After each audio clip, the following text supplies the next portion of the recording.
It's Patrick Hutzel from intensivecarehotline.com with another quick tip for families in intensive care. So yesterday I was talking to a client who has their 78-year-old father in ICU with multiple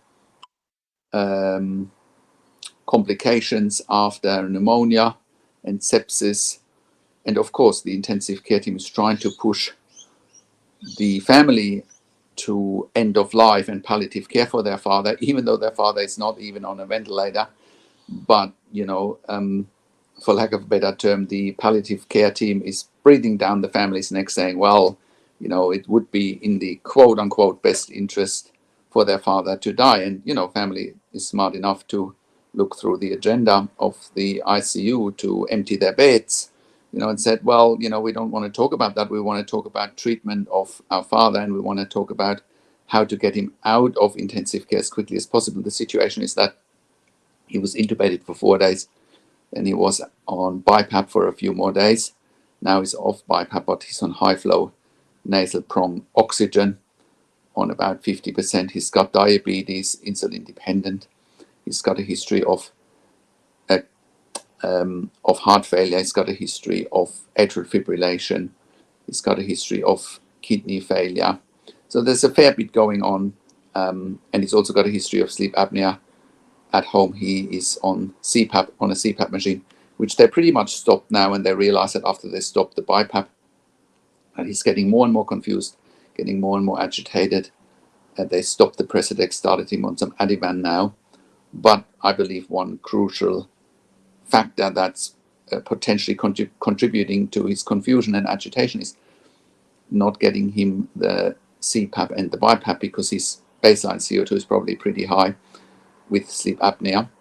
And if they stop the BiPAP now, and his CO2 would be going up, and therefore he'd probably be confused and agitated. So my recommendation was to reconsider the BiPAP and the CPAP. The other issue here is that they haven't been feeding him for 3 days for no apparent reason. He's got a nasogastric tube in situ, and they want to push him towards a PEG. And again, we recommended not to move towards a PEG.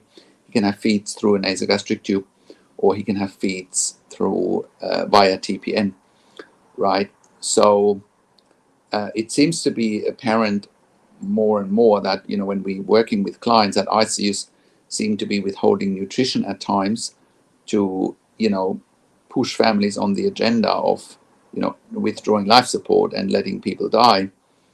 And, if you're not feeding someone, yes, they're potentially going to die.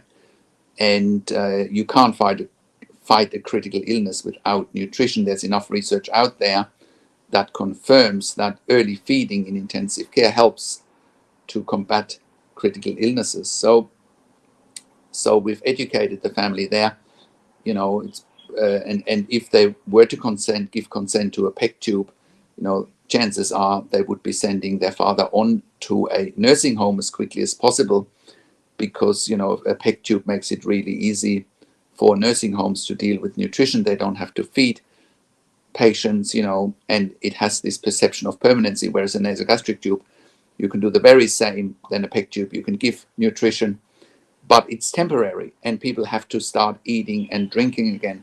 Now, the issue here also is that their father can't swallow at the moment, and is not coughing. So those are issues that need to be resolved. There have been no confirmation of a stroke, but also it hasn't been properly investigated either, So, but for now, they need to stand their ground, look at best care and treatment options, get a neurologist involved, see whether he's had a stroke, God forbid, but also get him back on some BiPAP or on some CPAP to get the CO2 down, and see whether his neurological condition, his drowsiness and agitation will improve. And then hopefully he can move to a ward and go home as soon as possible, rather than looking at end of life. That's it's very disappointing that ICUs keep doing that rather than looking at optimizing quality of life. So that is my quick tip for today. If you have a loved one in intensive care, go to intensivecarehotline.com, call us on one of the numbers on the top of our website, or simply send us an email to support@intensivecarehotline.com with your questions. Also, have a look at our membership for families in intensive care at intensivecaresupport.org. There you have access to me and my team 24 hours a day in the membership area and via email, and we answer all questions intensive care related. If you need a medical record review and a second opinion in real time, please contact us as well. We review medical records in real time and give you a second opinion, but also by talking to doctors and nurses directly. We give you a second opinion in real time, often within less than 24 hours. If you need a medical record review after intensive care, especially if you have unanswered questions, if you need closure, or if you are suspecting medical negligence, please contact us as well. Like the video, subscribe to my YouTube channel for regular updates for families in intensive care. Click the notification bell. Share the video with your friends and families and comment below what you want to see next or what questions and insights you have from this video. Thanks for watching. This is Patrick Hutzel from intensivecarehotline.com, and I'll talk to you in a few days. Take care.